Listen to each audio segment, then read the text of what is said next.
I wanted to talk to you about the threat to your life. There was an attempt on your life at the end of last year, I think. You have said very openly that you believe the government may have been behind it and may be behind other plots to kill you. Obviously a very serious allegation. What evidence do you have that that is the case? Well, look, the background is this, that ever since my party was removed from power, never has it happened that a political party's popularity has soared after that. Normally when a party is removed, in the past, people have distributed sweets. The party has gone down and takes time for it to come back up. In this case, the popularity of the party went up. There was a strong reaction to my government being removed. Never has it happened. Hundreds and thousands of people came out on the street the next day to protest. So as time passed, the people in power who removed, one was the army chief at that time, and the other were the people who are right now in power. They replaced me. So as time passed, they thought it was a bubble. But all the by-elections, and as I said, 37 by-elections took place. We won 30 of them. So it's unprecedented. No party has the sort of popularity that we have. Hence the plot to kill me, because they thought that, to get me out of the way. And who was responsible? The people in power. One intelligence agency officer called General Faisal Nasir, and then the Prime Minister and the Interior Minister. Both of them have a history of extrajudicial killing. I mean, there's an amnesty report about the current Prime Minister. He had some 900 people killed through police encounters. And there was a Model Town massacre. Both were involved in it. So they planned it. And 1.5 months before the assassination attempt, I went on public and told the public that this is what they have planned. And the religious so-called extremist was the one they would palm it off on. So I had predicted that, and it's exactly what happened according to script. Now, why my life is in danger right now? Because the same people are still in power, and they're even more threatened than before, because they realize the elections are near and we were going to win, and they're worried that I'll hold them accountable. So that's hence the problem. I'm going to come to that in a moment, but just talking about your record. I will come to that in a moment. Let me ask this one question.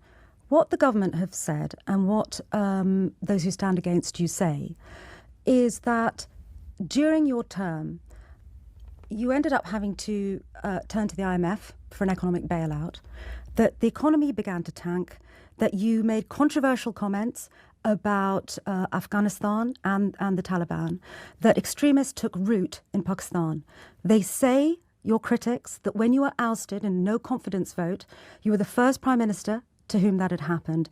And it was really just your mishandling of your role in office that saw you leave government. And they say that that was a democratic process, the very democratic process that you say doesn't exist. Look, first of all, to answer, I was just about to answer your question. Why did not I turn up to the court? Because my life was under threat. And the court, the particular court where I was supposed to turn up, there've already been 2 terrorist attacks there, and judges and lawyers have been killed. And my security team said that there's no way you can go there because no one can secure you. So we had asked to shift the premise to another court of law. And when it was done, I did appear. So this is a fallacy that I did not appear in any court of law.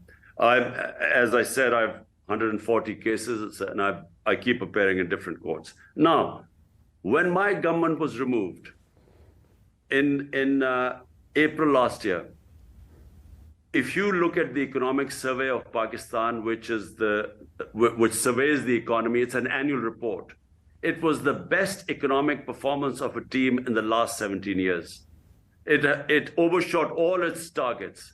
So whether it was exports, remittances, tax collection, industrial growth, the growth rate was 6%, which is one of the highest in our history. So to say that the economic performance was bad is ridiculous, because all you have to do is look at the economic survey. And so it was an outstanding performance. But you did need a bailout from the IMF. No, No, we were already in an IMF program, because when we inherited the economy in 2018, it suffered from the biggest current account deficit. So that meant dollar shortages. So we had no choice but to go into an IMF program.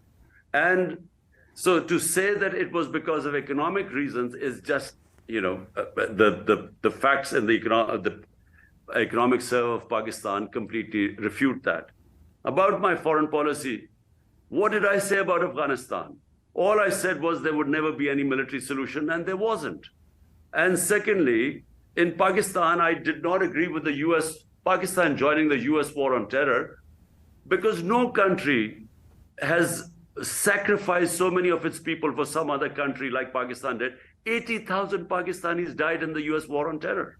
So I was opposed to it because my interests are the people of Pakistan.